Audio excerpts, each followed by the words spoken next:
Halo semua, jumpa lagi dengan Miss Fanya. Kali ini kita akan melanjutkan pelajaran bahasa Indonesia kita bab 8, hobi yang jadi prestasi. Pertemuan kedua dari buku halaman 177 sampai 183.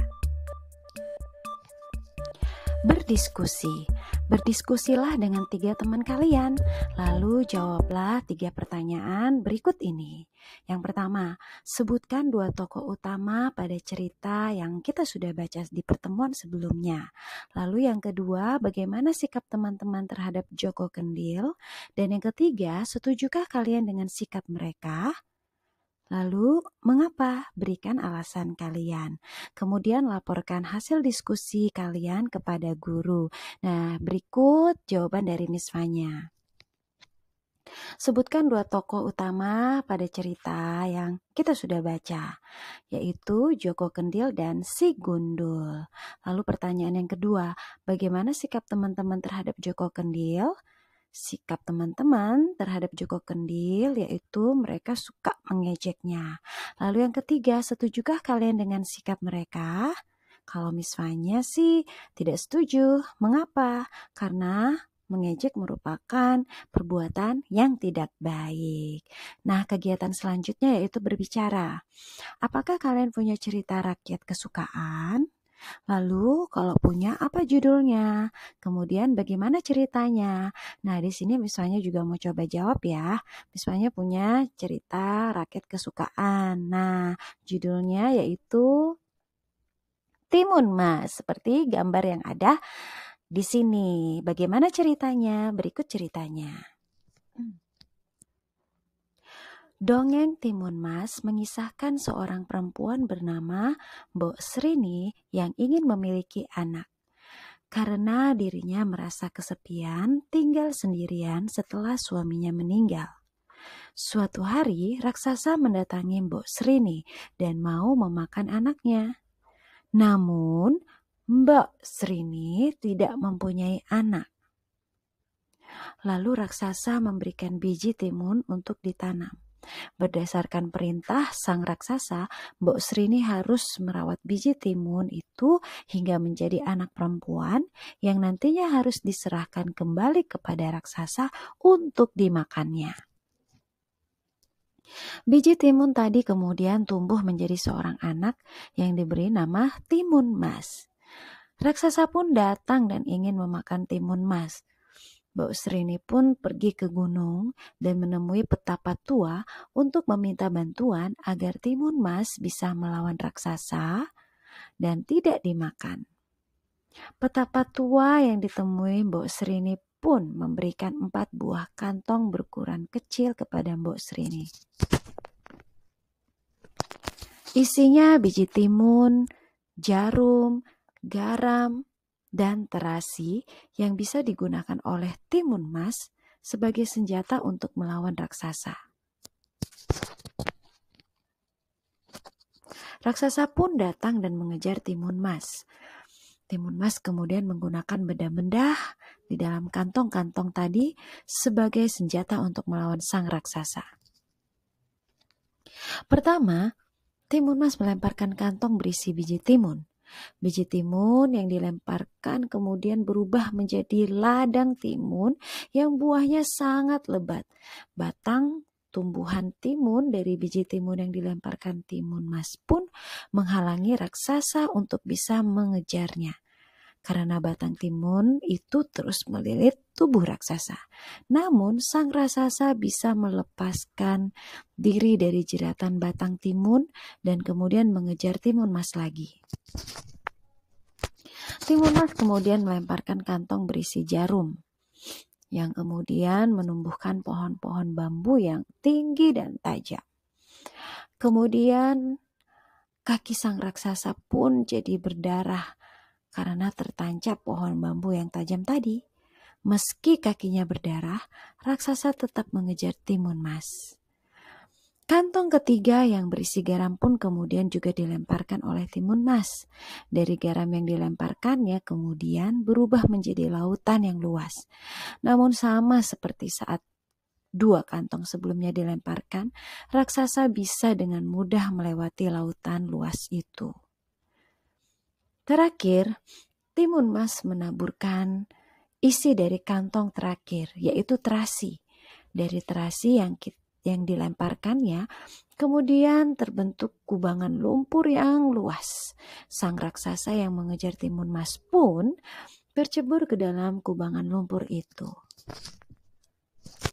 Berbeda dengan sebelumnya, kali ini raksasa tidak bisa menyelamatkan diri dan akhirnya tenggelam dalam lumpur itu. Timun Mas pun bisa lolos dari kejaran raksasa dan tidak dimakan oleh raksasa itu. Nah, demikian cerita rakyat Timun Mas.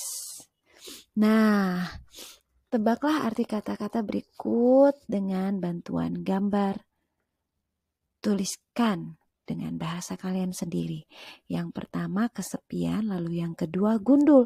Coba kalian perhatikan gambar dulu.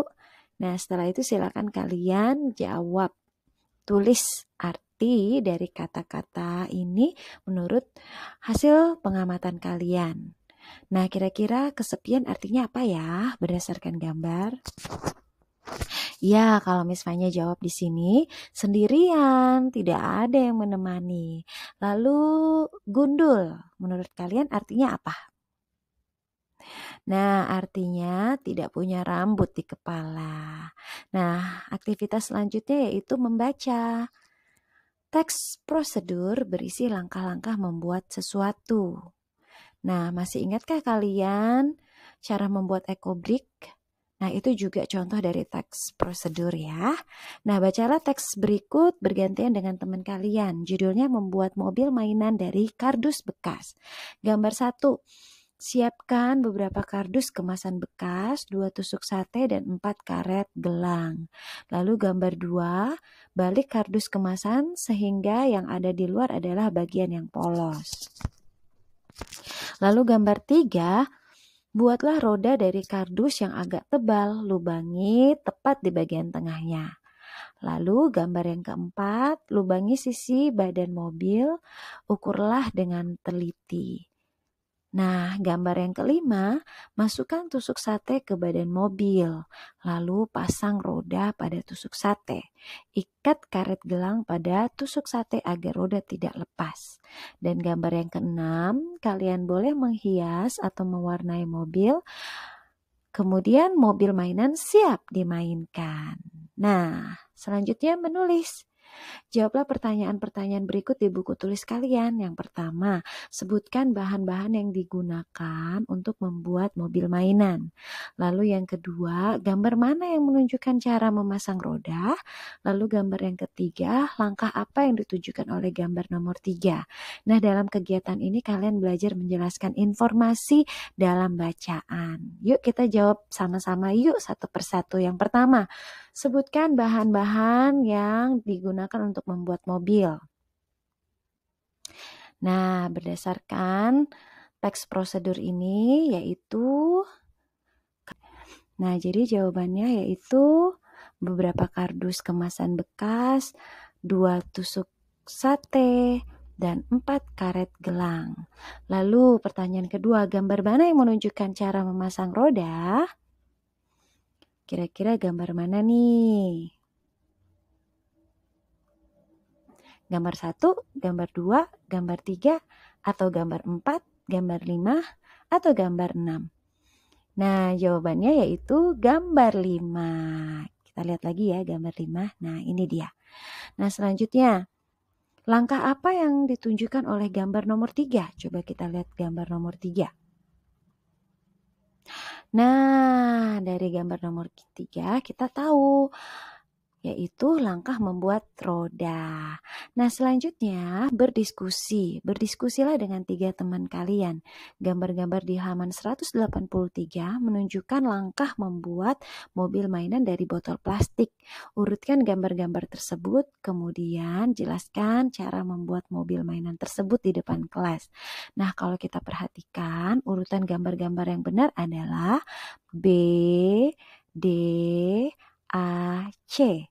Nah, kemudian cara membuat mobil mainan dari botol bekas yaitu siapkan botol plastik bekas, 4 tutup botol, 2 tusuk sate, dan 4 karet gelang. Kemudian lubangi botol plastik dan tutup-tutup botol. Masukkan tusuk sate ke dalam badan botol, kemudian ikat tutup botol dengan karet gelang. Mobil mainan dari botol plastik bekas pun siap digunakan. Oke, sekian pelajaran kali ini. Terima kasih sudah menyimak video ini. Sampai ketemu lagi. Jangan lupa di subscribe ya. Dah.